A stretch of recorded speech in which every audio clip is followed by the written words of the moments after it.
आनंदरूपं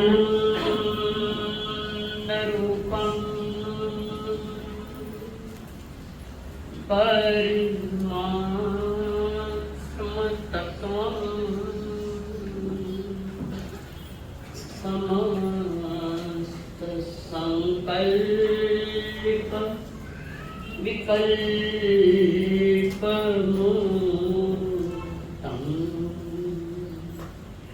स्वभावलीनं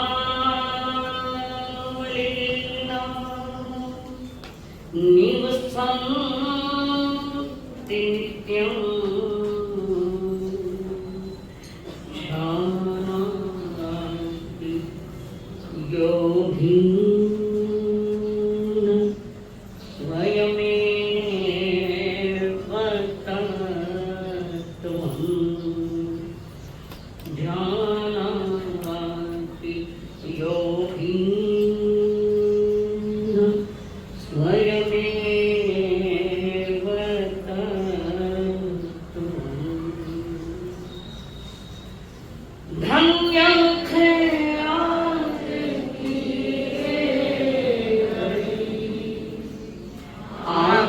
आगमावाद कानो पड़ी बोलो धन्य है आज की ये घड़ी आगमावाद कानो पड़ी कैसे कर्मा चले बंध कैसे चले कैसे कर्मा चले बंध कैसे चले इच्छा सुनने की आगे बढ़ी मेटे भाव भाव के मन के भरम तो ही ठहरेगा चित्त में धर्म नित्य वंदन करे मन में श्रद्धा भरे नित्य वंदन करे मन में श्रद्धा भरे होए हर के हमारे करम सतगुरु तेरी शरण मिट जाए जन्म और मरण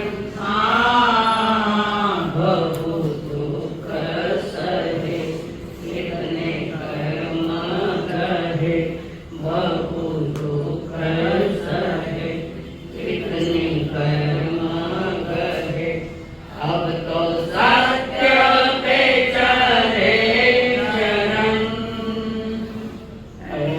सतगुरु तेरी शरण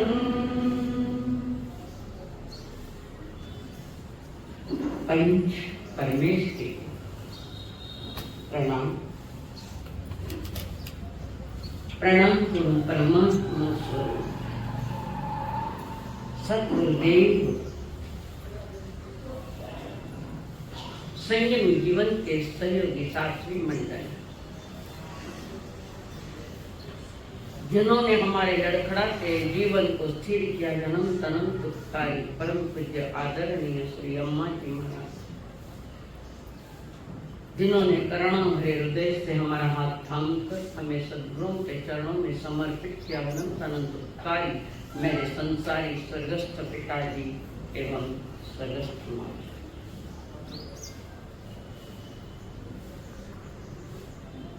महापुरुषों के अनमित कहानियां सुनने के लिए आए विद्वान आप सभी के भीतर में विराजमान भगवान आत्मा को मेरा प्रणाम।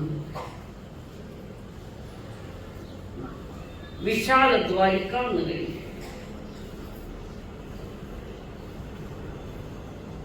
144 किलोमीटर लंबी और 108 किलोमीटर चौड़ी, जिस द्वारिका के राजा कौन वसुदेव जी कृष्ण महाराज के पिताश्री जी। और कृष्ण महाराज कहाँ के राजा हैं? दो राजा का वर्णन है, बाप और बेटा। तो 3 खंड के राजा कृष्ण वासुदेव और द्वारिका के राजा वासुदेव जी है। ये सारा के सारा कुल यादव कुल है, जिसमें वर्णन द्वारिका नगरी के लोगों का वर्णन चल रहा है। 11 अंग में या 8वां अंग है अंतर्दश। और सुना रहे हैं भगवान महावीर स्वामी समुद्र में बैठकर जिन देशना दे रहे हैं, चारों ही तीर्थ आत्मा को परम तीर्थ बनाने के लिए शांत होकर सुन रहे हैं। और आगे चलकर इसकी अंतर्गत दशा का वर्णन सुधर्मा स्वामी जम्बू स्वामी को कह रहे हैं। और भगवान महावीर ने अतीत में हुए 22वें तीर्थंकर के शासन के काल की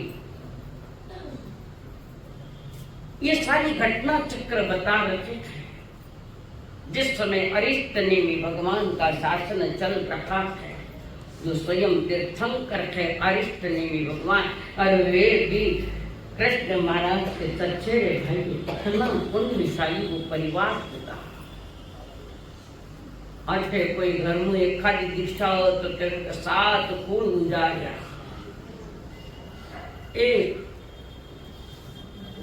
सारी रेड़ पड़ी है यादव कुल के ऊपर, धर्म की रेड़ पड़ी है। और उन्हीं कृष्ण महाराज के परिवार के सारे लोग एक परिजन उनके, कोई भाई है, कोई पुत्र है, कोई बहू है, सब एक एक करके निकल रही है। अरिष्ट नेमि ने दीक्षा क्यों ली?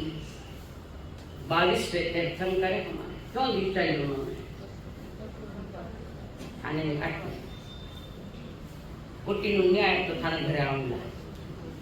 अरिष्ट नेमि भगवान ने दीक्षा क्यों ली? कौन से करुणा थे?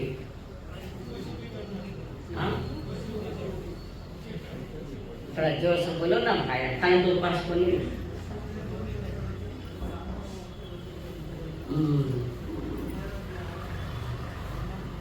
हाँ जरूर बाजू वाला सुनिया कि नहीं सुनिया कि नहीं मालूम, कितनी मधुर आवाज में बोल दिया है। नेमि जी को जब शादी कराने के लिए तैयारी बताई, तैयार किया कृष्ण वासुदेव ने। और इसके पीछे बहुत बड़ी घटना है। अश्वशाला में जो शंख था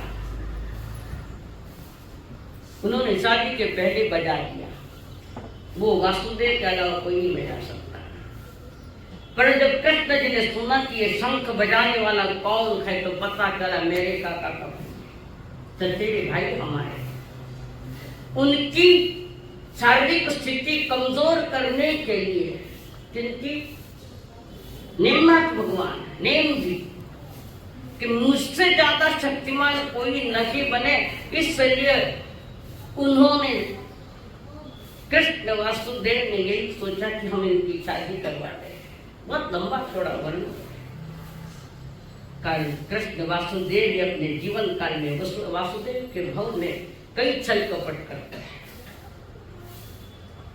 बहुत बार मना करने के बाद भी कृष्ण महाराज ने कुछ बार अपने परिजनों की जो बहुतें हैं उनको भी भेजा, सबको जाओ उनको समझाओ शादी करना है। नेम भी कुछ नहीं बोले और उन्होंने जाकर कह दिया मुख सम्मति मिल गई है और तैयारी की, बारात की तैयारी। रथ है, घोड़ा है, पालकी है, बाराती कितना है, कितने बाराती थे उनके, नेमनाथ जी के थाना कितना बारात किया लाला जी थाना ब्याह थाना नहीं थाना ब्याह नेमनाथ भगवान गणेश में भगवान के 56 करोड़ बाराती थे। 56 करोड़ कितनी मुंबई आई बैठ जाए और रथ आए आगे मालिक है। और नेम जी ने सारथी को रथ रोको और अपने साला जी को बुलवाया, ये पशु क्यों बांधे। तो कई देश के राजा इसमें आएंगे जो मांसाहारी भोजन करते, उनके लिए ये 12 बंदा। उस समय भी मांसाहार था, पर जीवों के करुणा करने वाले वे नेमनाथ जो घोड़ी पर रथ में बैठे शादी के लिए आए और वहीं से साथी को कहा रथ रोक दो, घुमाओ वापस। वे तो जन्म से 3 ज्ञान के धनी थे, तो उनको तो पता था यहाँ तक तो मुझे आना ही है। रथ लौट गया और झरोखे से राजमती देख रही, सच्चा ने भी आकर कह दिया। वे तोरण पर आए और वापस चले गए। क्या हुआ कि ऐसा ऐसा दौड़ी दौड़ी आई और दौड़ी दौड़ी रथ को रोका। मुझे छोड़कर कहाँ जा रहे, तुम्हें छोड़कर हम कहाँ जा रहे हैं, कहीं नहीं जा रहे। ये जो पशु बनते हैं लाखों पशु, लाखों। अगर बराती जितनी मोटी है, क्षणिक सुख के लिए इन जीवों का हनन होगा, इनको मारेंगे। सुख कितना है संसार का, क्षणिक है। थाने लंबो दिखे, बहुत लंबो दिखे थाने, क्षणिक सुख। खड़मेत सुखा बहुकाल दुखा। ये प्राणी अपने थोड़े से संसार के सुख लिए लाखों प्राणी काटे जाएंगे और ये शादी मुझे मंजूर ही नहीं है। राजमती की तो कई भवों से चलता है, इसमें क्या बनता, ऐसा होता होगा, मैं नहीं होने दूंगा। और निकल गए नेम और गिरनार पर जाकर पंचमुष्टि लोच करके दीक्षित हो गए। दीक्षित होने के बाद थकमस्त अवस्था में साधना करी और अगर केवल ज्ञान पाने के बाद जिन्न देशना की। अन्य सखियों ने कहा, राजमती को कहा छोड़, कालो तो है वो मन जो हूँ, मेरे गोरों को निकालो। और तुम कहते हो ना कभी कभी हम काले हैं तो क्या,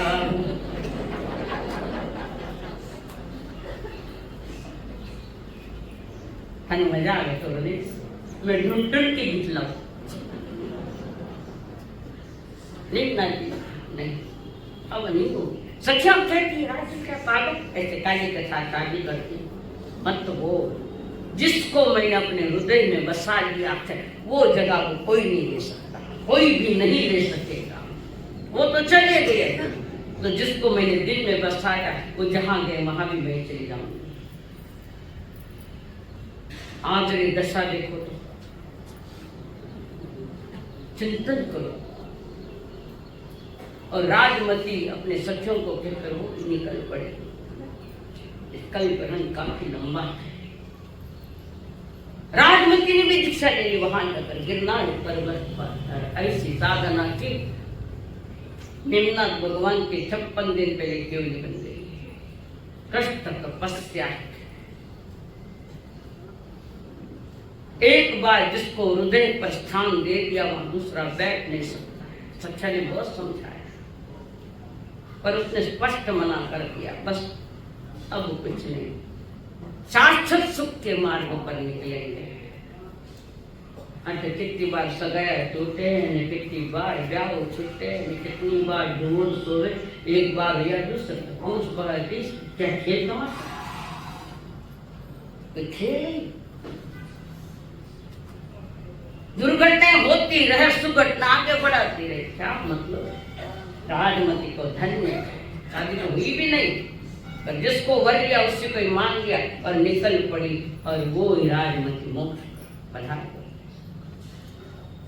तो निर्मल अरिष्टनेमि भगवान के शासन की सारी चर्चा भगवान महावीर अपने 8वें अंतगण में कर रखे हैं। 12 अंग है, 12वां अंग दृष्टिवाधेय 8 पर चल रहा है।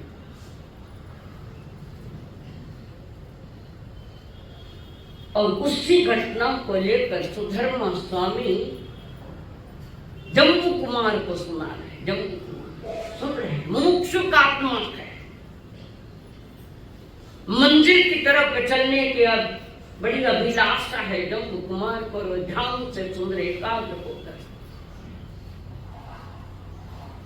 और उसमें सारा यादव कुल का परिवार है जिनका वर्णन चल रहा है। कल कुछ बात मैंने बता दी थी। दूसरे दिन जब कृष्ण वासुदेव अपने छोटे लघु भ्राता के दर्शन के लिए आए थे, पूछा मेरा भाई कहाँ, मैं देखना था तो जिसका मैंने दर्शन किया, कल दीक्षा की थी, सवेरे दीक्षा की, मुझे आज देखना है। अरिष्टनेमि भगवान ने कहा, अहो वासुदेव जी, तुम्हारे लघु भ्राता जिस लक्ष्य को लेकर दीक्षा ली वो लक्ष्य उनका पूरा हो गया। सवेरे मुंडन है, दोपहर में आज्ञा लेकर महाकाल स्मशान में, और संध्या मोक्ष पथार। महाकाल स्मशान ये भिक्खु परिमा है, 12वीं। ये पुरुष पात्र ये भिक्खु परिमा 12वीं ले सकता है, स्त्री नहीं ले सकती, कारण उतनी क्षमता स्त्री में नहीं होती। तो 12वीं भिक्खु परिमा ने एक भिक्षुक की, एक साधु की प्रतिज्ञा, भिक्खु परिमा यानी एक साधु की प्रतिज्ञा है, और वो सुकुमार मुनि ने वो भिक्खु परिमा साधु प्रतिज्ञा अभिग्रह प्रतिज्ञा ली कि मैं महाकाल स्मशान में जाकर ध्यान करूंगा। पहले तो स्मशान में जाओ ही डर लगे, हाँ बोलो ना, गए। कृष्ण वासुदेव ने पूछा क्या हुआ, कैसे हुआ, अथ से इति तक सारा वर्णन अरिष्टनेमि भगवान ने कृष्ण वासुदेव जी को कहा। सारी बात बता दी। तो मेरे भाई का हत्यारा कौन है? उन्होंने कहा कोई नहीं, कोई न कोई तो है। सोमेर ब्राह्मण जो उनके होने वाले ससुर जी थे, होने वाले ससुर हुए नहीं, उसने मेरे भाई के साथ ऐसा व्यवहार किया, इतना गलत व्यवहार किया, अब उसको छोड़ूंगा नहीं। अरिष्टनेमि भगवान ने कहा। सोमिल ब्राह्मण ने तो मोक्षपुरी की पगड़ी बांध दी उनको, वे तो मुक्त वे सहायक हुए, ऐसा समझो। इतनी भयानक घटना में भी अरिष्टनेमि भगवान ने वासुदेव जी को कहा, उन्होंने सहयोग दिया मोक्ष जाने में, कुछ भी मत करना उनके साथ, छोड़ूंगा नहीं मैं इसको। तो कहते नहीं करना है। वो कहाँ मिलेगा? क्या वो कमक रास्ते में मिल जाएगा, गलिया तो मिस जाए। और जब वासुदेव जी अरिष्टनेमि भगवान के पास सारी बात सुन रहे तो सोमिल को लगा कि सारी मेरी बातें भी उनको कह देंगे, अब मेरी खैर नहीं है। और रथ वापस निकला, राजमार्ग से जा रहा, पर बीच नहीं वासुदेव ने सुस्ताई हुए, दुखी है, मन दुख से व्याप्त है, भरा हुआ है, आंखों से अश्रु बह रहे हैं। और उन्होंने राजमार्ग से जाना उचित नहीं समझा, तो गलियां में जाना सोचा। और योगायोग उसी गली से सोमिल बचता बचता उचित गली में आया। उसे पता न थे कि कृष्ण वासुदेव किस गलियारे से आएंगे। और जैसे ही कृष्ण महाराज को देखा, उनको देखते ही हार्ट अटैक वही कोलैप्स हो गया। फिर अपने राज महलों में आए। रोज अरिष्टनेमि भगवान की वाणी देशना सुनने के लिए सारा लंबा मां द्वारिका का रोज निकलता है। एक दिन श्री कृष्ण महाराज ने अरिष्टनेमि भगवान से पूछा, जिस द्वारिका का निर्माण हुआ देवता ने किया, जिसका निर्माण होना है उसका नष्ट होना निश्चित तय है, और जिसका कभी निर्माण नहीं किया ना ये अनंत है, वो कभी नष्ट नहीं होती, परिवर्तित होता है, ये सिद्धांत है। जिसका बनना है उसका बिगड़ना है। और कृष्ण वासुदेव जी ने भगवान से पूछा, ये सुंदर मेरी द्वारिका नगरी है, इसका विनाश कैसे? पूछा, उन्होंने बताया, दीपायन ऋषि तुम्हारे राज में नगरी में द्वारिका में है और महान तपस्वी है। उस ऋषि को तुम्हारे द्वारिका नगरी के 6 दोस्त सूरा पेंगे, मांस मटन खाएंगे और मुनिराज को परेशान करेंगे, दीपायन ऋषि को परेशान करेंगे, और वो ऋषि मरकर अग्नि कुमार देव बनेंगे। कौन है अग्नि कुमार देव? भगवनपति देव, अग्नि कुमार। अग्नि कुमार ने भगवनपति देव बनेंगे और उनके कारण से वो द्वारिका जल के भस्म हो जाएगी। कल बताया था ना, हिरण्यगमेशी देवता ने रचना की। हिरण्यगमेशी देव जो इधर से उधर करते थे बच्चों को, वे प्रथम देवलोक सुधर्मा देवलोक थे, वहां के हिरण्यगमेशी देव। कल मैंने गलती से भगवनपति का बताया था, सुधर्मा देवलोक के हिरण्यगमेशी देव और इंद्र उनको आज्ञा देते जाओ वो काम करो। तो दीपायन ऋषि मरकर, क्रोध में मरकर अग्नि कुमार देवता हो जाएंगे, तुम्हारी द्वारिका का विनाश होगा। तो क्या इसका बचने का भी कोई उपाय है? द्वारिका को बचाने का भी कोई उपाय है? कृष्ण ने भी, भगवान ने कहा उपाय है, प्रभु ब्रह्म ज्ञान उपाय। तब प्रभु ने कहा तुम्हारी द्वारिका नगरी में रोज एक आयुर्वेद चलेगा तो तुम्हारी द्वारिका सुरक्षित रह जाएगी, सुरक्षित रह जाएगी। और जिस दिन अम्बिल नहीं होगा उस दिन अग्नि कुमार देव धो धो करके अग्निराज तुम्हारी द्वारिका का विनाश कर देंगे। द्वारिका का विनाश जानकर कृष्ण महाराज बड़ी पीड़ित हुए और उसी समय ऐलान किया द्वारिका में रोज एक उपवास चलना चाहिए। आयुर्वेद रोज एक आयुर्वेद चलना चाहिए। उपवास से भी आयुर्वेद का मूल्य ज्यादा बताया, नहीं तो उपवास तो कैसे सकते? रूखा सूखा भोजन करना, खाने के लिए चालू करना, रूखा सूखा खाना बंद कर देना। उपवास तो एक ही है, खाना ही नहीं है तो विषय नहीं। ये अंग रोज एक आयुर्वेद जब तक चलता रहेगा तब तक द्वारिका का कोई बाल बांका नहीं कर पाएगा। और होनी को कौन टाल सकता है? रोज आयुर्वेद चलता रहा द्वारिका में, तब तक द्वारिका का कोई प्रॉब्लम नहीं आया। उसी द्वारिका नगरी में कई कितने भव्य आत्माएं वहां जन्मी है द्वारिका में। अभी वर्णन चला सुमुख दुमुख उपदान, पहले सुमुख आया, सब के सब आज्ञा लेकर कह रहे, कृष्ण वासुदेव जी को कह रहे कि हमें दीक्षा लेना है। अब उनके परिजनों ने भी दीक्षा ली है, कृष्ण वासुदेव के परिजनों ने भी दीक्षा ली। सबसे तो छोटा है वो सगा भाई सुकुमार, दीक्षा ली और फिर नगरी में ऐलान कर दिया जो भी दीक्षा लेना चाहता है हम अपने भंडार से उनका दीक्षा महोत्सव बनाएंगे, अपने भंडार से खर्चा करके उनको शिविका में बिठाकर हम वहां ले जाएंगे। अरिष्ट ने भी भगवान के पास सब जिनको भी लेना है, जिनका घर का कमाने वाला एक ही है और वो दीक्षित है तो उसके सारे परिवार की जवाबदारी मैं लूंगा। किसी का बेटा गया तो मैं बेटा बनूंगा, किसी का बाप गया तो मैं बाप बनूंगा। सारी नगरी में ऐलान कर दिया और उत्कृष्ट धर्म दलाली की। कितने कड़ी दलालियां, क्या दलालियां की? पर्वादिराज परुषण पर्व, और अभी भी लोग सिर्फ धन के पीछे है, धर्म के नहीं। उन्होंने समझा ही नहीं धर्म क्या। उनके लिए सब कुछ है तो पैसा सब कुछ है, पैसा सब कुछ नहीं, पैसा कुछ है।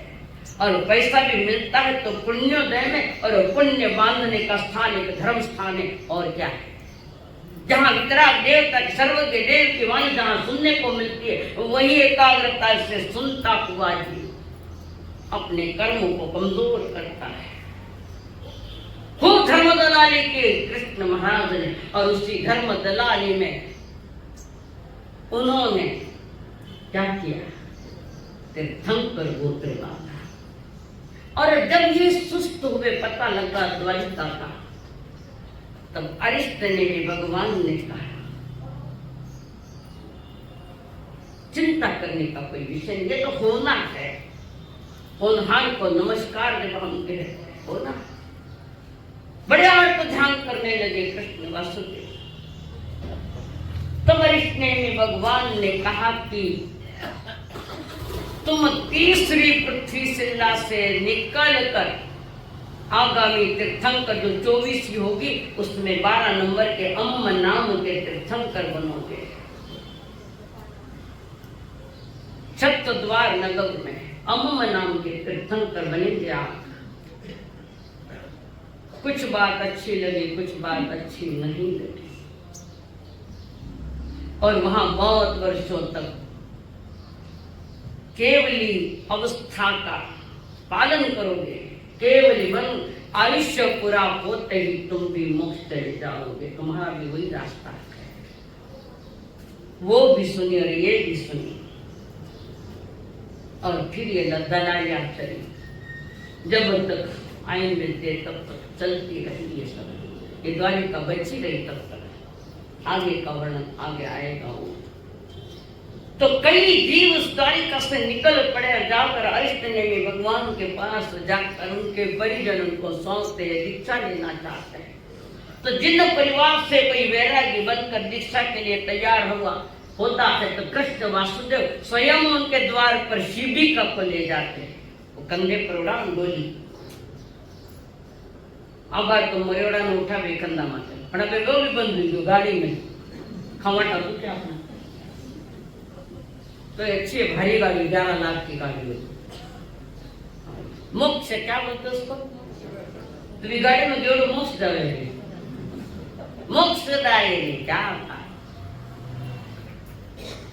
और वहां शिबिका भेजते, स्वयं कृष्ण महाराज उनको उठाकर शिबिका में बिठाते और स्वयं शिबिका को कंधा लगाते स्वयं। और भी की, और ये स्वयं अब कृष्ण महाराज शिबिका को उठाते। 3 खंड के नाम थे, 3 खंड के राजा है, 3 खंड के भावी होने वाले तीर्थंकर पता उनको भी लग गया, और स्वयं शिबिका उठाते हैं और प्रभु के पास ले जाते हैं। प्रभु ये मेरे द्वारिका के महाभाग लोग हैं, आपकी वाणी का इनको स्पर्श हो गया। आपकी वाणी सुनकर इनके मन में तहलका मच गया।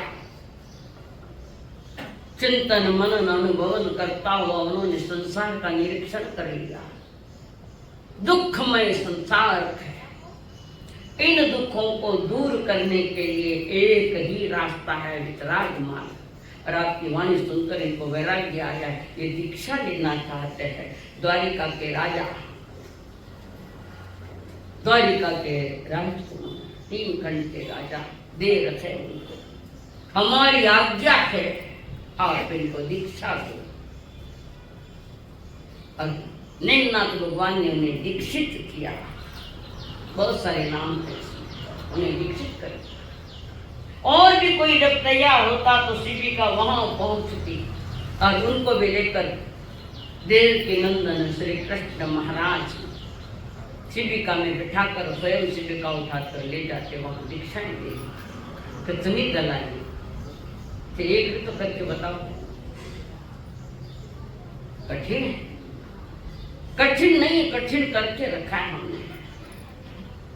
जितना कठिन संसार का मार्ग है उतना कठिन वितराग मार्ग नहीं है।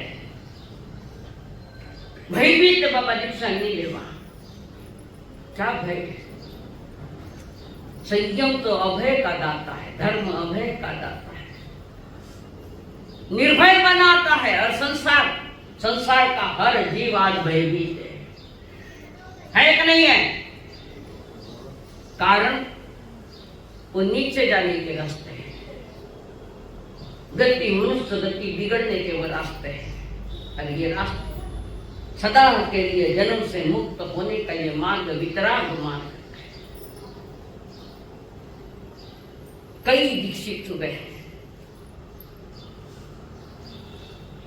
खाली दीक्षित नहीं क्या उनके जीवन में उन्होंने वो धर्म निभाया जिसको हम मानव धर्म कहते हैं, मानवता। और मानव धर्म के ऊपर वितराग मार्ग के महल चढ़ते हैं जिसका फाउंडेशन मानवता से भरा है। जहां मुक्ति मार्ग की ओर चलना है तो जीवन में पहले मानवता का जन्म हुआ। यही बात उत्तरायण सूत्र में 3रे अध्याय में परमात्मा ने फरमाई, चत्तारी परमंगाणी दुर्लभान्य जंतु मानु सत्तम श्री सत्ता संयमम यही। 3रे अध्याय की पहली गाथा जहां भगवान महावीर ने 4 बातों की दुर्लभता बताई है। कई तो 8 बोलों की दुर्लभता बताई या 10 बातों की, यहाँ 4 बातों की दुर्लभता बताई पूर्व भूमिका से। 4 अंगों का मिलना बड़ा दुर्लभ है, बहुत दुर्लभ है। हे भव्य आत्मा, चत्तारी परम अंगानी, ये 4 अंग अति दुर्लभ है। दुर्लभान्यो जंतु, अत्यंत दुर्लभ है। दुर्लभ कहीं सुलभ कहीं कुछ भी नहीं समझता है। और पूछा गौतम स्वामी, भंते कोई 4 दुर्लभ बातें कौन सी? तो पहले में उन्होंने बताया मानुषत्वम, मानवता, ह्यूमैनिटी। मनुष्य बने, मानव बन गया, पर मानवता आई है का इसको सोचना पड़ेगा। भीतर में मानवता की रसधार चले तो चल अचर सभी जीवों के प्रति करुणा का भाव आवे। मानवता का गला घोटा गया। मनुष्य बनना अलग चीज है, मानवता आना अलग चीज है। मनुष्य तो पूर्व पुण्योदय से पा गए, मानवता पाने को पुरुषार्थ करना पड़ता है, जबरदस्त पुरुषार्थ। मानुषत्वम सुई सत्ता, सुई यानी श्रवण, शिवंडरी सुई नहीं, सुई यानी श्रद्धा, श्रवण, सुई यानी श्रवण। और उसके बाद जो श्रद्धा आती है वितराग पथ पर, जिनमान पर, निज आत्मा पर जब श्रद्धा जागती है तो उसके लिए फिर वो संयम मार्ग भी मिलता है। पहला ही कदम हमारे पास नहीं है तो अगले कदम पर कब जाएंगे, कब चल सकते हैं? फाउंडेशन है वितराग मार्ग का, ये मानवता धर्म फाउंडेशन। पुरुषार्थ करना पड़ता है। खुद की चलाने वाला कोई भी हो गया, मानवता धर्म को नहीं समझ सकता है। कौन समझाए मानवता धर्म को? मानव धर्म का समझा देवकी नंदन ने। आजकल मंदिर, मस्जिद, गुरुद्वारों का तेजी से निर्माण हो रहा है। मंदिर नए नए बनते जा रहे, गुरुद्वारे बनते जा रहे, मस्जिद भी बनते जा रहे, और ये सारे लड़ाई के कारण हो गया है। देखो जाकर धर्म स्थलों का निर्माण भी होता जा रहा है। मानव जाति के लिए निश्चित शुभ शकुन है, मगर जितने तेजी से धर्म स्थान बनते जा रहे हैं, जितने तेजी से धर्म स्थान बनते जा रहे, उतने ही तेजी से मनुष्य गिरता जा रहा है। जितने आज धर्म स्थान पहले थे क्या, आज के 50 वर्ष पहले जाओ, बताओ कि इतने धर्म स्थान बने। आज तो गली गली में बन रहे हैं। वो इस संप्रदाय का, वो उस संप्रदाय का, वो श्रमण संघ का, वो अमुक का। ये कोई धर्म थोड़ी है, ये धर्म नहीं है। धर्म, मानवता और निज आत्मा की साक्षी से वो कदम लेना है वितराग मार्ग का योग्य कदम, पहला कदम। माँ सत्या अनंता जी ने बताया, पहले कदम की बात रखी थी। जिसका पहला कदम सही है उसकी मंजिल पक्की है। एक मराठी संत ने कहा था, योग्य दिशेने टाकलेला एक पाऊल सुद्धा तुम्हाला मुक्कामाला घेऊन जाईल, पण पहला कदम योग्य है कि नहीं है इस पर हमने कभी सोचा ही नहीं, कभी चिंतन किया नहीं, कभी मनन किया नहीं। ये तो पर्यूषण आई है तो भीड़ है, बाकी क्या। कोई सुनने के लिए कुतूहल से आता है, कोई सोचता नहीं रहूं तो अड़ोस पड़ोस वाला कह रहे पर्यूषण तो जा रही। कोई लोक लाभ से आता है, कोई देखने क्या लिया, कितने लोग आए न कितने गए। चाह देखो, स्वयं का चिंतन करो, मनन करो, परमात्मा की वाणी सुन के पहले कदम की तैयारी करो। ये कदम जो पहला है, जो सही दिशा में ले जाने वाला है, मुक्ति की ओर ले जाने वाला, वो पहला कदम है मानवता। वर्तमान में अगर हम देखें, मानवता थोड़ी थोड़ी थी तो उसका ह्रास होता जा रहा है। जीवन में शैतानियत को जन्म दे दिया, हैवानियत को जन्म दे दिया, और मुक्ति मार्ग का जो पहला कारण है मानवता, उसको खत्म करते जा रहे हैं। मंदिर निरंतर बनते जाएंगे, गुरुद्वारे बनते जाएंगे, मस्जिदें बनती जाएगी, और इन मंदिरों में, इन गुरुद्वारों में, मस्जिदों में आज नहीं तो कल बंदूकें मिलेगी, कारतूस मिलेंगे, और आज भी मिलेंगे। जिन मंदिरों में अपने आप पे जीवन का मंदिर खड़ा करना है, वह कारतूस से मिल रही है, आज नहीं मिल रही है। देखो मस्जिद में जाकर कितने कारतूस, कितने पिए, क्या बोलते उसका लंबा, वो गोली से उड़ाते जो राइफल छिपा छिपा के रहे। राज संसार का हर व्यक्ति भयभीत है, और भयभीत होने के कारण तुम स्वयं को कि जहां अभय दान मिलता है वहां का स्थान तुम्हारे जीवन में चुनाव के रूप में आया कि नहीं। मंदिर बनते जाएंगे और मनुष्य ढहता जाएगा। उन मंदिरों का क्या मूल्य जब मनुष्य ही नहीं रहा, उस मंदिरों का क्या कारण? तब मंदिरों में प्रार्थना ही नहीं होगी, मंदिरों में विस्फोट होंगे, हजारों लोगों को मारने वाले वे बम भी मिलेंगे, राइफलें भी मिलेंगी, और तमंचे भी मिलेंगे। तो मंदिर मस्जिद का निर्माण जो क्या था, इस उपयोग में लेवे तो समझना जीवन डूबता जा रहा है। जीवन मनुष्य की इकाई है, मनुष्य के पास इतनी शक्ति है, उस शक्ति का उपयोग किस दिशा में करेगा? तुम पशु भी बन सकते हो और तुम प्रभु भी बन सकते हो। सारी ऊर्जा, सारा चिंतन तुम्हारे हाथ में है। मनुष्य पशु और परमात्मा के बीच की कड़ी है, मध्यवर्ती कड़ी है मनुष्य। मनुष्य का पशु जागा रहेगा तो सारा संसार आतंकवादियों का घर हो जाएगा, सारा संसार।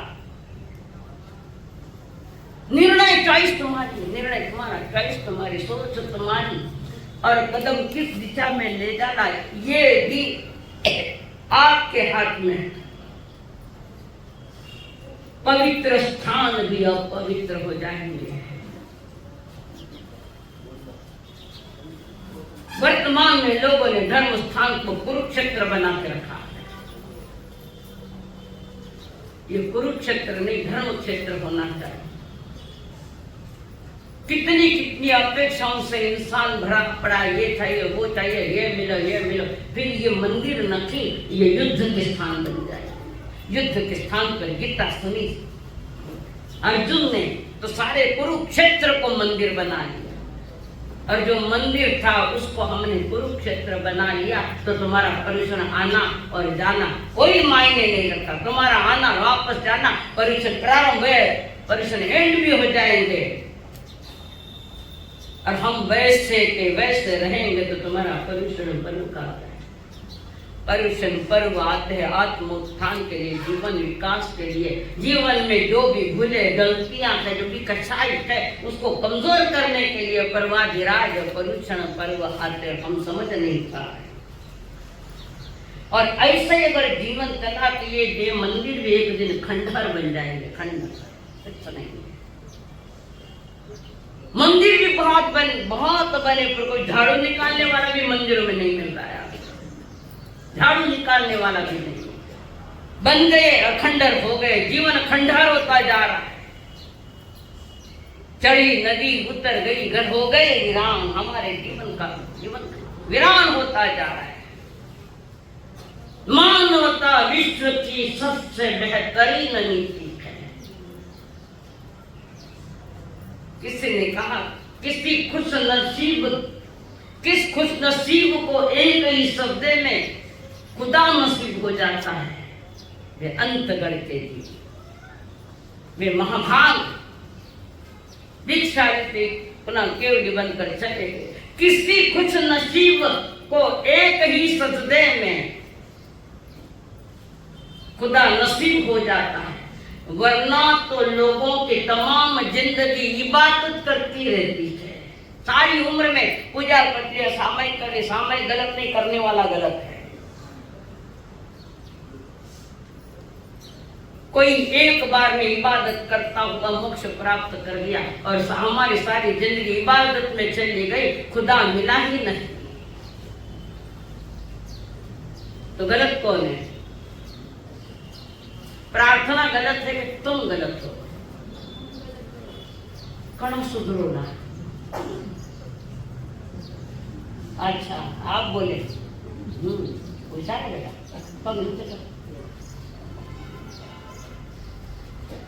हम गलत है। कहते चलते चलते पहुंच न पाई, मेरी लगन का क्या होगा? मेरी लगन का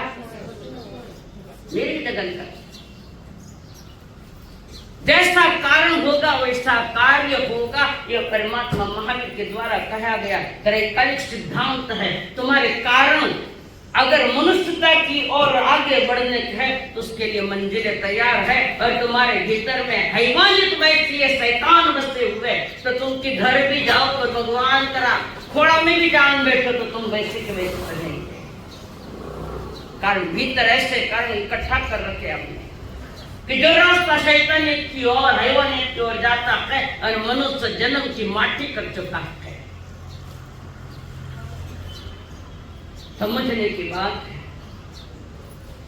मानवता एक विश्व की पवित्र आंख है, अंतर की आंख। मानवता का सम्मान विश्व के लिए अमृत स्थान जैसा है। पहले कदम पर धोखा खा गए तो अगले कदम का तो कोई विषय ही नहीं। पहले कदम पे हमने धोखा खाया। प्यार क्या प्यार करेगा वो ईमान को, क्या प्यार कर सकेगा वो ईमान को, और क्या प्यार करेगा वो भगवान को। जन्म लेकर मनुष्य की गोद में जन्म लेकर इंसान से प्यार न कर पाया। इंसान से मनुष्य की गोद में जन्म लेकर इंसान से प्यार न कर पाया। एक इंसान ने दूसरे इंसान से प्यार नहीं किया, और थोड़ा बहुत करते तो ऊपर का है, आत्मा के लक्ष्य से नहीं है। वो तो बाहर का प्यार, जो कभी कभी ये प्यार भी खत्म हो जाएगा। मानव जाति नहीं, प्राणी मात्र से प्यार करने वाले अनंत तीर्थंकर हुए, जिन्होंने प्राणी मात्र से प्यार किया, अपने समान सबके भीतर में देखा, तब वहां करुणा फूट फूट के आती है सभी जीवों के प्रति। और जब भी कोई ईश्वर बना है तो इंसान बना है। जब भी कोई ईश्वर तो प्राप्त करता है तो इंसान ही है। नरक, तिर्यंत और देवलोक के लिए कोई अवसर नहीं, इंसान ही ईश्वर बनता है। आज क्या है? गजब है मिनक मिनक ने देखकर मिटावे, एक दूसरों को देखते हैं तो आंखों में अंगारे। गजब है मिनक मिनक ने देखकर मिटावे है, और गजब है मिनक मिनक ने देखन गुर्रावे है। चांद पर जाईने वो किसो चांदनो कर देसी, चांद पर जाईने वो किसो चांदनो कर देसी, मने तो एने अक्कल परी हंसनो आवे। चांद पर जाने की तैयारी तुम्हारे बाजू में खड़ा है कोई गरीब इंसान, तो उसके प्रति तुम्हारा क्या? और आज वर्तमान में दिख रहा तो मंदिरों के निर्माण में अब्जों रुपए गए, मंदिरों के निर्माणों में अब्जों रुपए गए। लोग जाते पूजा करते, बाहर एक छोटा सा बच्चा और भूखा है, एक रोटी मांगता है। ये मंदिर किसके लिए हुए थे? क्यों है मंदिर? बाहर में छोटा बच्चा भीख मांगता, मज़ारों पर कीमती चादरें उड़ी जाती है, और बाहर एक फकीर ठंडी में ठिठुर रहा है। ये हमारा धर्म है। लाखों की बोलियां बोलने वाले लोग तुम्हारे घर के द्वार पर कोई याचक भूखा आया तो पुरजा, ये भाषा, ये मानव जाति का अपमान, निरात्मक का अपमान, जिन देशना का अपमान है, जिन्होंने ऐसा व्यवहार किया है। समय बड़ा कठिन है। पति पत्नी दो जन, गरीबी है। मैं तो कहती हूँ हर एक के ऊपर एक बार गरीबी आनी चाहिए, तो पता लगता है गरीबी का तो क्या होता है। पति पत्नी दो जन, गरीबी है। थोड़ा बहुत कुछ घर में होता है तो वो थोड़ा खा लेते हैं। अब धीरे धीरे में खाने की चीजें घर में भी न ठीक है। पत्नी के प्राणना, गांव में जाओ किसी को पूछो थोड़ा कोई नौकरी मिलती है क्या? अब भूखा पेट कब तक सहन कर पाएगा? कब तक भूख सहन कर पाएगा? पत्नी ने कहा प्राण न जाओ, कुछ ले कमाई, कुछ का नौकरी मिलती है छोटी मोटी, एक दुकान पर जाता है, नौकरी नहीं मिल रही है। घूम घूम कर घर पर आया, पत्नी ने पूछा कुछ लाए, कहीं नौकरी मिली? नहीं। तुम लोगों को नौकर की जरूरत नहीं, पर उसको रोटी के लिए नौकरी करनी पड़ती है। इतनी नौकर देखा तो नौकर रख ले, फर्क क्या पड़ता है? कभी कभी ये दिन अपने लिए भी आ सकते हैं। रात में करोड़पति और सवारे सवेरे रोडपति। जब भूकंप को गुजरात में आया था, भयानक हजारों ने लाखों लोग मर गए। नागपुर के पास बहुत वर्षों में 93 में एक भूकंप आया था, लाखों लोग मर गए वहां पर। वो जाता है, पत्नी कहती मिला कुछ नहीं, चल कुछ नहीं, आगे उपवास कर लेंगे। मजबूरी का नाम महात्मा गांधी। दोनों पति पत्नी ने उपवास कर लिया। पति सोचता है मैंने सारी जवाबदारी की, शादी की थी, सारी जवाबदारी जिंदगी भर के लिए, आज मेरे पेट की भूख भगाने के लिए रोटी भी नहीं दी। रात भर सोचता रहा, रोता रहा, सोचता। फिर दिन निकला, दूसरा दिन। पत्नी कहती देखो और कहीं और आ जाएगा, और नौकरी मिलेगी, नौकरी देखो कहीं मिलती, कोई देता है क्या? और वहां से वो पुनः निकला, आगे आगे एक एक को पूछता जा रहा है, एक एक को पूछता जा रहा है, कोई नौकर चाहिए क्या, नौकर चाहिए क्या? सब अपने धन में गुंग, इससे सब बेहोश हो गए, धन के पीछे होश खत्म कर दिया। और वो घर घर पर जाता है, हर एक को नौकरी नौकरी मांगता है, पर नौकरी नहीं मिल रही है।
घर घिरता है और कहता मालिक तेरे जहान में कोई नहीं हमारा। पैसा पास में तो सभी कहते मानो वो रिश्ते थाने वो रिश्ते थाने, और पैसा गया कि सगे वाले भी रिश्ते छूट जाते हैं, टूट जाते हैं। स्वार्थों से भरी है दुनिया, सत्य को कब समझ पाएगी। वो घर दुकान दुकान पर जाता है, तलाश करता है कहीं नौकरी मिले, हरेक को पूछता है, बार बार पूछता है, और नौकरी देने वाला कोई नहीं। तुम्हारे गांव में नहीं, ऐसी बात नहीं, तुम्हारे गांव में भी ऐसे लोग हैं जो रोजी रोटी के लिए तड़पते तड़पते धूप में घूमते फिरते, रोजी रोटी की व्यवस्था, भूख इंसान को बेजान बना देती है, शराब की लत मनुष्य को पथ से गिरा देती है। अरे शहीद की आग में जलते हमने कई मकान देखे हैं, मगर पेट की आग में ईमान भी जल जाता है। ये पेट की आग भयानक आग है। और वो गरीब इंसान जा रहा है, सहारा संध्या तक घूमता है, पत्नी ने पूछा किसी ने नौकरी पर नहीं, कोई बात नहीं, आप दूसरा उपवास है, दोनों पत्नी दूसरे दिन का उपवास। यहाँ के तो उपवास दिख सकता है, पर कोई घर बैठा भूखा है, पास में कुछ नहीं, वो भूखा हो तो हमें दिखाई नहीं देता हो, क्यों हमने कभी नजरें उठाई नहीं उस तरफ। थोड़ी नजर बड़ी करो, थोड़ा ठीक से समझो, दिल को विचार करो। अपने जाति भाई कईयों ने धर्म बदल दिए, नजर नहीं, जैन धर्म छोड़कर ईसाइयत हुई, धर्म छोड़, क्यों कि वो लोग पैसा देते, रोजी रोटी की व्यवस्था करते हैं। आखिर जो रोजी रोटी देगा तो वो उनका तो धर्म परिवर्तन होना ही। कोई क्रिश्चियन बने हैं, हमारे जैनी भाई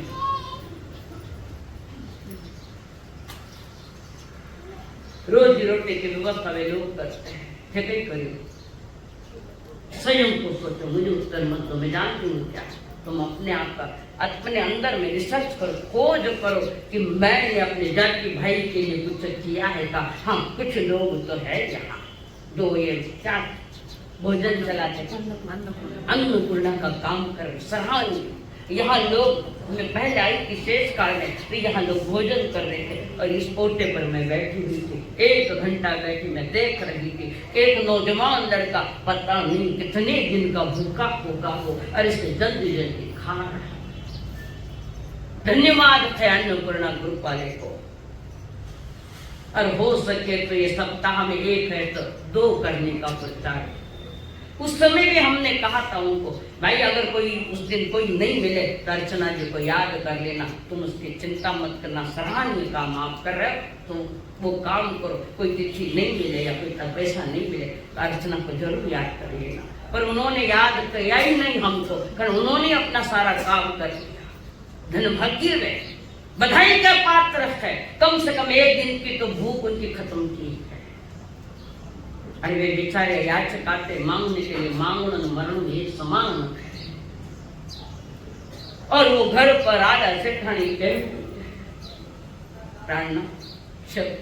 और वो रोता है, मैं तुम्हें तुम्हारा हाथ पकड़ के मैं लेकर आया शादी करके, और तुम्हारे पेट की भूख कभी मैं मिटा नहीं पा रहा। इस बात की चिंता मत करो, जिस दिन हमने शादी की हथलेवा जोड़ा उसी दिन निर्णय कर लिया, सुख हो चाहे दुख हो हाथ मिलाकर बांटेंगे हम। हथलेवा रात को समझोगे? नहीं समझो? मैं निकली कराची रांची के घणो प्रेम है, वो तो भविष्य बताए। उस समय क्या है, ये भाई थारी मेहंदी राची को नहीं, मेहंदी राखने को नहीं, थारा मन में राखने को नहीं है। पवित्र रस्म है, पण तुम समझ नहीं पाए। डेड रूटीन से ये चल रहा है सारा। पति पत्नी दोनों सो। तीसरा दिन निकला। पत्नी ने कहा मुझे पता लगा है कि गांव के बाहर एक बहुत बड़ी मील है, बहुत बड़ी मील है, और मील का मालिक भी अपना जाति भाई है, वो जैनिक है, बहुत बड़ी मील है, जाऊंगा। याद रखना, तीसरा दिन है, खाली पेट का तीसरा दिन। पत्नी के कहे अनुसार निकला। जाते जाते वह मील मालिक के पास गया। पहुंचा नहीं, गेट कीपर ने रोक दिया, पहुंचाइए, मालिक से मिलना है। क्या काम है? मुझे नौकरी चाहिए। गेट कीपर ने कहा सेठ जी मत जाओ, मैं कह रहा हूं मत जाओ। कि सेठ जी किस टाइप के है मुझे मालूम है, तुम मत जाओ। और भूखा इंसान कुछ भी करने के लिए तैयार हो जाता है। गेट के बने बांध बार का मतलब जाने दे मुझे, हमारे जाति भाई भी है। सगे भाई के पास भी जावे और एक दिन की रोजी रोटी का सामान दो तो भाई के बाहर हो। पैसों की मस्ती आई तुम्हें, तुम्हारे लिए धन कुछ है, पैसों की मस्ती में मत रहो। ये पैसा आज है, कल पता नहीं क्या होगा। अपनी ओर से गरीबों के लिए कुछ न कुछ करो, थोड़ा अपनी ही जाति का। मैंने बार बार कहा गरीबों की मजाक मत करो, गरीब होते देर नहीं लगेगी। बार बार इस बात पॉइंट पर मैं कहती। और शेर जो ऊपर सीढ़ियां चढ़ रहे धीरे, पर्दा लगा हुआ था, बाजू में सरकाया। शेर जी नाश्ता करे, बादाम का हलवा, मसाले का दूध, नमक मिर्ची का पापड़, तपस्या वाला सुन जो मती।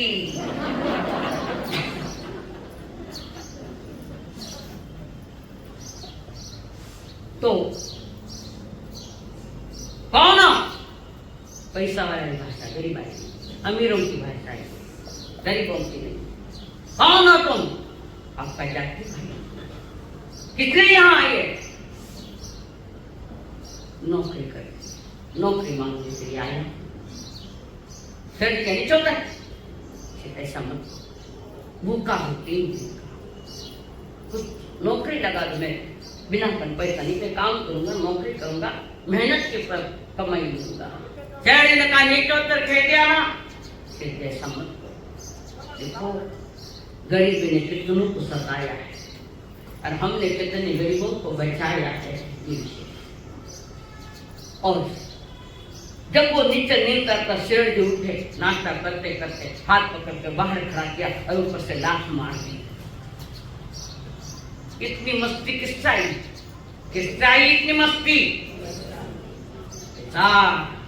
पैसा सब कुछ नहीं उठे। प्रेम भी कुछ चीज, अनकंडीशनल प्रेम प्राणी मात्र के प्रति, वो है वितराग मार्ग का धर्म है हमारा। और फिर नीचे लुढ़कते ठेठ नीचे जा पड़ा। तीसरे दिन का उपवास है, तीसरा दिन है भूखे का रहने का। और वहां पर वो दौड़ा, उसने दरवाजे बंद कर दिए। जहां दिल के दरवाजे बंद हो गए तो बाहर के दरवाजे बंद रहे खुला रहे, क्या फर्क पड़ता है? कुछ भी नहीं।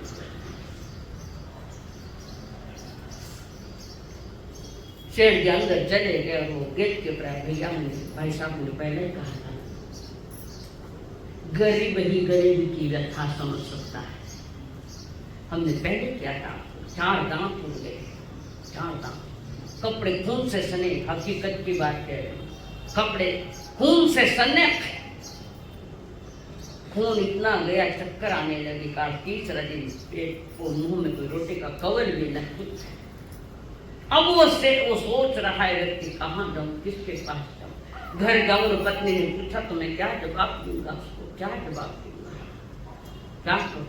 फिर उसने सोचा कि 5 बजे रेलवे स्टेशन पर ट्रेन आती है, वहां जाऊं। धीरे धीरे वहां गया, ट्रेन आई, मुसाफिर उतर रहे, कोई अपने परिजनों के कार में जा रहे, कोई ऑटो रिक्शा में जा रहे, कोई घोड़ा गाड़ी में जा रहे, सब जा रहे। एक सेठ जी आया गाड़ी से उतरकर, उस समय एक भी वाहन नहीं था वहां पर, एक भी वाहन नहीं था। तब इसने पूछा, सेठ जी हमारे चाहिए चाहिए तो आपका सामान मैं उठा लूंगा, मैं चलूंगा। जैनी भाई ने याद करने जैनी भाई ने, और फिर क्या लोगे आप? तो दोगे वही ले लूंगा। नहीं, ये हमारे बड़े विचित्र होते हैं। अभी तो कम बताते हैं, बाद में ज्यादा लेते हैं, ज्यादा मांगते हैं। मैं उसमें का नहीं हूँ, असल में मैं हमार नहीं हूँ, परिस्थितियों ने मुझे हमार बनाया। परिस्थिति सामान दिया, 1 किलोमीटर जाना है, 1 रुपये में हमारे 1 रुपया, और उसने सारा सामान सेठ जी का 2 सूटकेस कंधे पर, हाथ में 1 थैली। आज तीसरा दिन भूखे का है, लड़खड़ाता चल रहा है। सेठ जी आगे और ये पीछे पीछे सामान ले, पांव लड़खड़ाते जा रहे। कभी देखा नहीं ऐसा लोग? भूखा पैसा देखा कि नहीं देखा? अंदर की आंख खोल कर देखो, हो सकता है ये समय मुझ पे भी आ सकता है। मुझ पर में ऐसा समय नहीं आवे, इसके पहले तुम गरीबों की सेवा करो। चल रहे मनुष्य का अर्थ तो इतना ही है कि जो भीतर का बढ़ता हुआ होश, वो मनुष्य है। आदमी बेहोश है, होश नहीं है। परीक्षण में भी पर बेहोशी में चल रहे हैं, पर जड़ पर अभी सभी के लिए नहीं कह रही। जिस समय जो करना है वो करना आवश्यक था, और किया नहीं। परीक्षण आए और गए। कुछ दिनों के लिए तो यहाँ से आगे चिड़िया उड़ेगी शायद। ये मेरी भीड़ नहीं, ये परीक्षण की भीड़ है। और गया, और वो मित्र अपने मित्र को ऊपर गया, जल्दी गया। बहुत दिनों के बाद दोस्त मिल रहा है तो वो जल्दी गया, और सामान उसके पास है। 1 घंटे के बाद आया, मैं सामान नीचे छोड़ के आया मित्र को मिलने के हिसाब से, और वो घबरा गया। कारण उसमें कई चीजें थी, पैसा था, काफी रुपए थे उसमें, कुछ चेक भी थे उसमें। और वो बैठा, जल्दी नीचे आया। आप अभी यहाँ पर बैठे? हाँ सेठ जी, आपका सामान। ईमानदारी तो उसके पास, और अधिकतर देखो ईमानदारी मानवता गरीबों में जल्दी मिलती है, अमीरों में नहीं। ऐसा नहीं, पर परसेंटेज कम है। मानिए वो आदमी बैठा है भूखा प्यासा, और वो सेठ ऊपर नीचे आया, मेरा सामान अभी तक आप बैठे? सेठ जी, आपका सामान आपके सुपुर्द नहीं करो तो ये भी मेरा गुनाह है, मैं ऐसा नहीं करूँ। और वो सारा सामान सेठ जी ने अपने ताबे में लिया। उसने पूछा, आपका सब सामान आ? सेठ ने खुश होकर 10 रुपए, नहीं लूंगा मैं, हमारी बोली जितनी उतनी ही लूंगा मैं। सेठ जी, जितनी बोली थी 1 रुपए की, मैं तुम पर बहुत खुश हूँ, ये 10 रुपए तुम्हारे लिए। वो गरीब कहता है, पैसों के लिए मैं ईमानदारी को बेचूंगा नहीं, पैसों के लिए मेरी ईमानदारी नहीं बेचूंगा, नहीं, मैं खुश होकर दे रहा हूँ, ले लो। और जबरदस्ती से जेब में 10 रुपए डाले, और उसके साथ वो धीरे धीरे अपने घर गया। घर में पत्नी बैठी है, इंतजार कर रही है, कुछ न कुछ तो लाएंगे। जैसे पति को देखा और खून से सने कपड़े देखे, उसने पूछा, कुछ लाए? हाँ लाए, 10 रुपए। कठे चोरी करी। समय पर तो पत्नी भी ये लफ्ज यूज करती, कट्ठे चोरी करी, कट्ठे डाको डाले। शेख पूछता है, ये आप कह रही है? बरसों से हम साथ है, कभी मैंने ये काम किया नहीं। इंसानियत को बचाते रखा, मानवता को बचाते रखा, मैंने ये पाप नहीं किया। वो कहती है, पर ये खून कैसे आया कपड़ों पर इतना? क्यों दांत गिर गए? लगता है कहीं न कहीं डाका डाला। गरीबी में क्या क्या सुनने पड़ते हैं, कोई ठिकाना नहीं। कुचल देते हैं धनवान लोग गरीबों को। एक दिन तो नंबर आएगा, वो भी कोई तुम्हें भी और कुछ लेगा। और वो सारी विगतवार उसने पत्नी को बताई। पत्नी ने कहा, क्षमा करो। पत्नी क्षमा कर देगी, पर वो बात जो अनकॉन्शियस माइंड में जाकर बैठ जाते तो निकलती नहीं, कुछ नहीं बोली।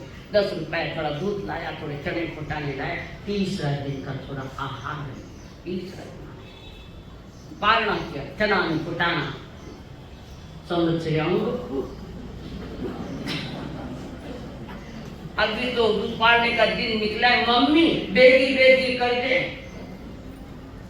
केर साफ कर दे, मैंने घणो भावे कभी खायो ही कोई हो। रात गावन लागे तो उपवास, पेट की भूख रात में फरमाइश से चालू हो जाती है, कभी खाली पेट। और इसी बीच वो पत्नी बाजार से कुछ फुग्गा, कुछ चॉकलेट, कुछ इमलियां, कुछ बोर पानी, कुछ आंवले बेचने के लिए माँ बैठती। जब स्कूल है, जो कमाई होती है उसमें अपने रोजी रोटी चला रही, मूल धन बचा के खाई कितना थोड़ा सा तो था। एक दिन सेठ जी अपने घर के बाहर बैठे, चटनी रोटी से गुजारा चल रहा है। 8 दिन में हरी सब्जी नहीं तो माथो उड़ गयो, चटनियां खा कर नचा खाता। 8 दिन की बात देखो, जो भी मिला परमात्मा का प्रसाद समझ के खा लेना चाहिए। जिसने इंसानियत सीख ली, जीने का अधिकार उसी को, जो कांटों के पथ पर आया और फूलों का हार बनाया उसे। प्रतिकूल परिस्थितियां आई पर उसको अनुकूल बना चुके। और इसी के साथ वो सेठ जी बाहर बैठे, एक सेठ जी बड़े दुकान के मालिक को जा रहे थे। अरे क्या कर रहा है यहाँ बैठा बैठा? जय भाई का तो मालूम था। अरे तू क्या कर रहा है बैठा? कुछ नहीं, बैठा कुछ काम वाम आता है? क्या काम आता है? वही खाते लिखने का। आगे तो कई कंप्यूटर में करेंगे ना, हिसाब जमा कर थाने गुरुजी सिखाए को नहीं देखा, जमा कर माने तो सिखाए। प्रमाद हो गया आदमी और मुझे वही खाता है। करोगे? आप बुलाओ, आऊंगा, करूंगा। और सेठ जी उसको लेके गए गरीब को। इसका पुण्य उदय आया है तब सेठ जी के ज्ञान में आया कि चलो इसको दुकान पर ले जाऊं। पुण्य उदय तो उस व्यक्ति का है। अरे वो सेठ जी के साथ, और सेठ जी सारे वही खाते उसके सामने रखे हैं। 150 रुपया महीना, 150 रुपया महीना नौकरी करने वाला भी लोग आके बेच छोड़ा है। और मुझे पता है, ये मत समझे को मुझे कुछ पता नहीं। तुम्हारे नगर का सारा जायजा ले चुकी हूं मैं।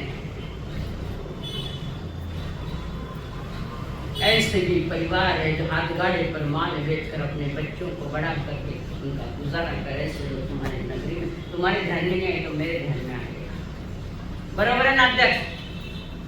हुई अपनी घटना किरा ध्यान में आई बताओ? ये तो मैंने ऐलान किया था।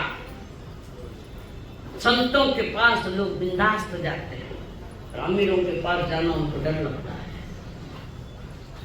संतों ने सबका बहुमान किया, गरीब हो चाहे अमीर, और गरीबी का ज्यादा बहुमान।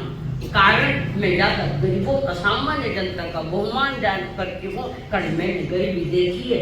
ऐसा भी समय आया था कि कोयला नहीं था तो रोटी नहीं बन पाई। ये मेरे जीवन का कार्य, मेरे जीवन कार्य गरीबी हमने भी देखी है। और गरीबी क्या होती है, जिसने गरीबी देखी उसको पता है। महल वालों को झोपड़े कब दिखेंगे? वो तो झोपड़ियां जलाने में लगे। और सेठ जी ले गए, बात हो चुकी। धीरे धीरे जैसे उस व्यक्ति ने उस सेठ जी के दुकान पर कदम रखे, कार्य चालू किया, सेठ जी का व्यापार बढ़ गया। कौन पुण्यशाली जीव आएगा और तुम्हारा काम बढ़ाएगा, कह नहीं सकते। और वहां पर धीरे धीरे व्यापार बढ़ने लगा। व्यापार बही खाते चालू थे। 28 मार्च महीने में बही खाते जाते हैं ना, वकीलों के पास, किसके पास जाते हैं?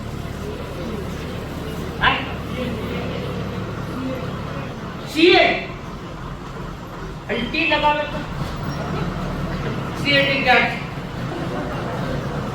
सीए के पास बही खाते। फिर वो वकील भी देखते उन बही खातों को, सुना, और सारी बही खाते सेठ जी के वहां गए। और वही खाते वहां जाती तो सीए वालों ने देखा ये कौन है हिसाब किताब करने वाला?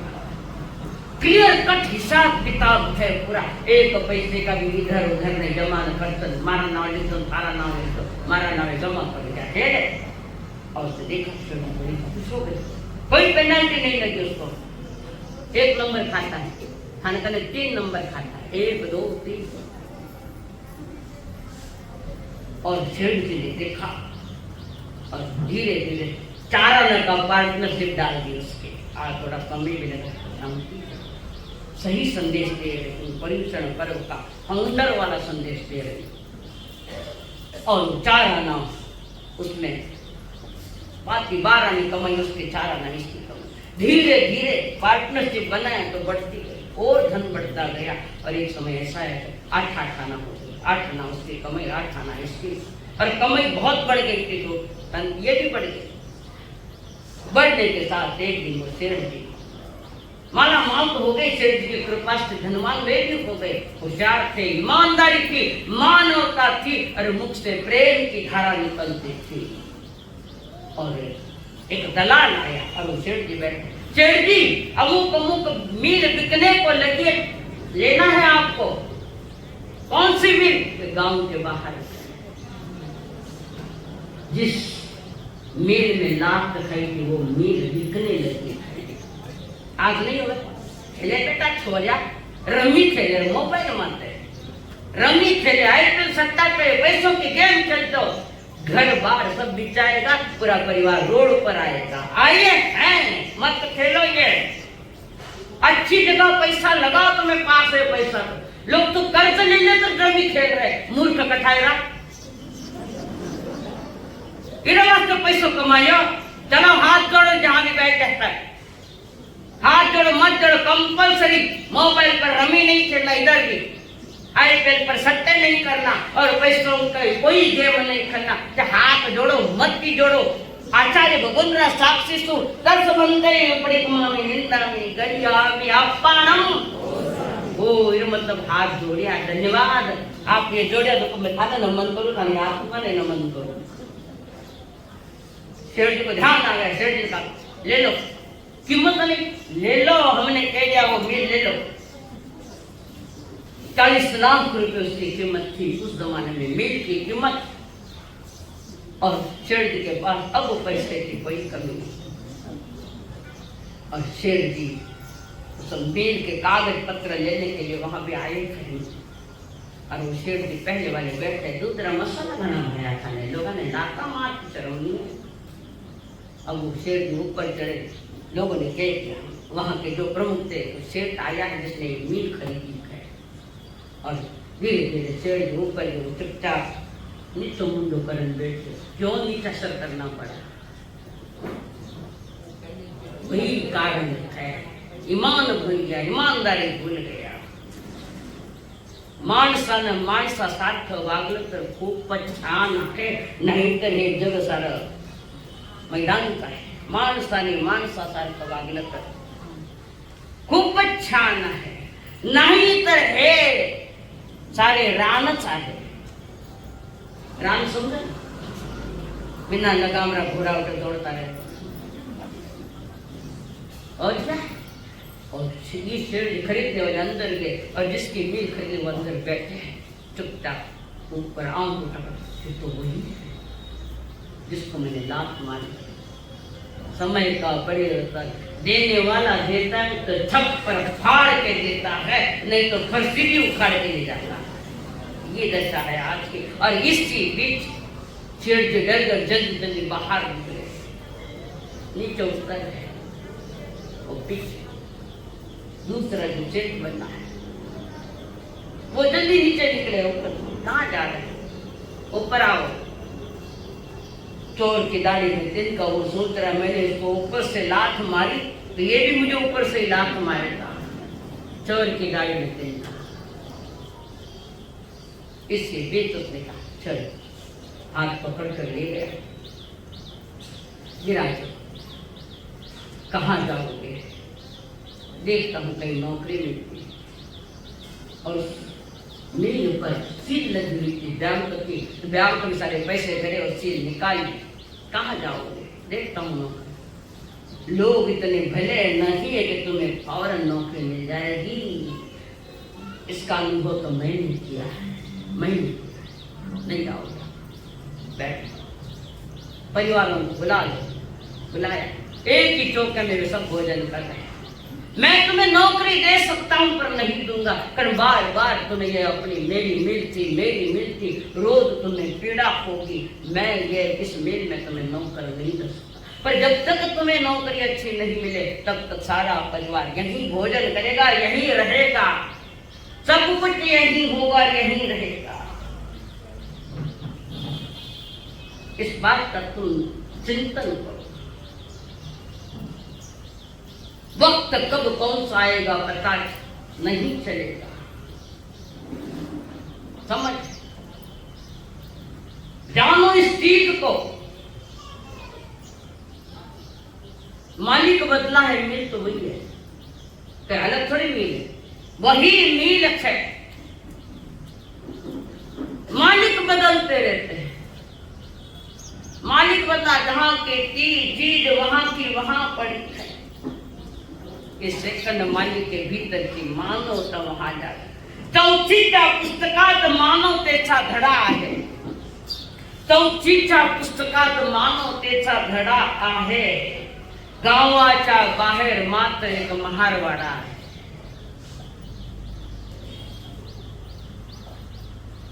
उसने इंसान से इंसान को समझा, मानव अलग नहीं है, बिना मानवता का मनुष्य थोड़ा अलग हो जाता है। लहू का रंग एक है, अमीर क्या गरीब क्या, लहू का रंग एक है। जाओ डॉक्टर के पास, निकालो खून, एक मुसलमान का, एक हिंदू का, या जैनी का। मुसलमान काला रंग है, थानो गोरो रंग है, ये खून का। एक मानवता भूल चुका था, एक मानवता परमात्मा की तरह मानवता की दो उपासना, और वहां उसको रखा गया। कभी ये नहीं कहा अभी तक नौकरी मिली नहीं, क्या अभी नहीं नौकरी मिली नहीं, कभी नहीं पूछा। नौकरी मिल जाती तो यहाँ रहता ही क्यों। और शेर जी ने जवाबदारी पूरी ली उनके परिवार की, जो कुछ भी है आपको यहाँ से करना है। दिन निकल जाते हैं, समय चले जाते हैं, पर बातें जो अंदर में बस जाती है अनकॉन्शियस माइंड में, जो निकलती नहीं जल्दी। किसी ने कहा है मुझे वेद पुराण से क्या, मुझे वेद पुराण से क्या, मुझे सत्य का पाठ पढ़ा दे कोई, मुझे मंदिर मस्जिद जाना नहीं, मुझे प्रेम का रंग चढ़ा दे कोई। जहाँ ऊंच या नीच का भेद नहीं, जहाँ ऊंच नीच का भेद नहीं, जहाँ जात या पात की बात नहीं, न हो मंदिर मस्जिद चर्च नहीं, न हो पूजा नमाज में फर्क कहाँ। जहाँ सत्य ही सार है जीवन का, जहाँ सत्य ही सार है जीवन का, हरिद्वार श्रृंगार हो या जहाँ जहाँ प्रेम ही प्रेम की सृष्टि मिले, चलो नाव को ले चले खेके जहां। जिंदगी के नाव लेके चले, मानवता के मंदिर उस नाव में तुम्हारे जीवन के साथ मानवता का दीप जले। इसीलिए किसी ने कहा था मिनख जमारो पायो रे मिनखा, मिनख परो कदरावेला, पिंजरा मैनर पंछी बोलो मोती कदे चुका बोला।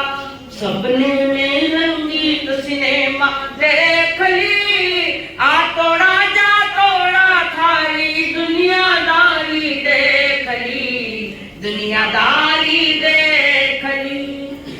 मिनक समारो पायो रे मिनखा, मिनक पणो कदावेला।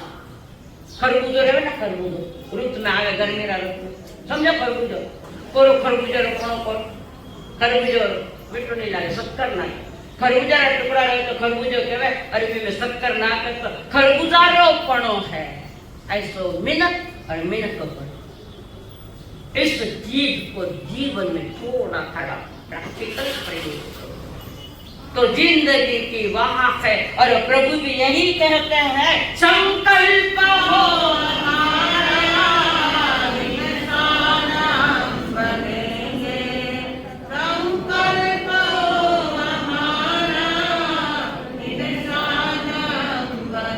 इंसान बन गए तो भगवान भी बनेंगे। इंसान बन गए तो भगवान भी। परमात्मा की चरण जाए, प्रभु से प्रार्थना करो, प्रभु जैसे समझ आए मुझे अपना मार्ग सही इष्टा दीक्षण की ओर चलने की प्रेरणा दो। मेरे बुद्धि में ऐसा विकास हो कि मैं मानवता धर्म को निभाता जाऊं या निभाती जाऊं। और प्रभु के चरण में प्रभु ऐसा महाप्रसाद हो कि मेरा भीतर का देवता इंसानियत लेकर जागे, मानवता को बीज लेकर वो जागे। और प्रभु के चरण में प्रभु हमें प्रसाद चाहिए, हम दूर से आए।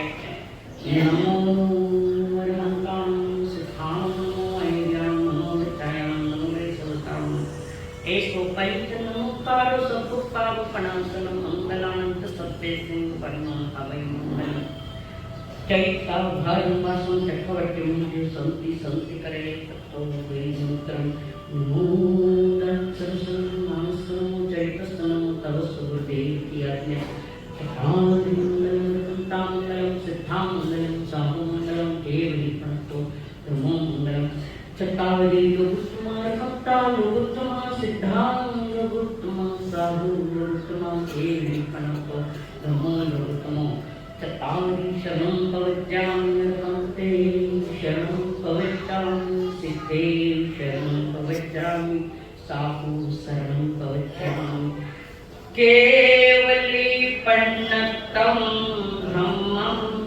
शरणं पवज्जामि। एक साथ प्रभु शरण। अरहंतों का शरणं, सिद्धों का शरणं, साधुओं का शरणं, केवली प्रभु की दया धर्म का शरणं।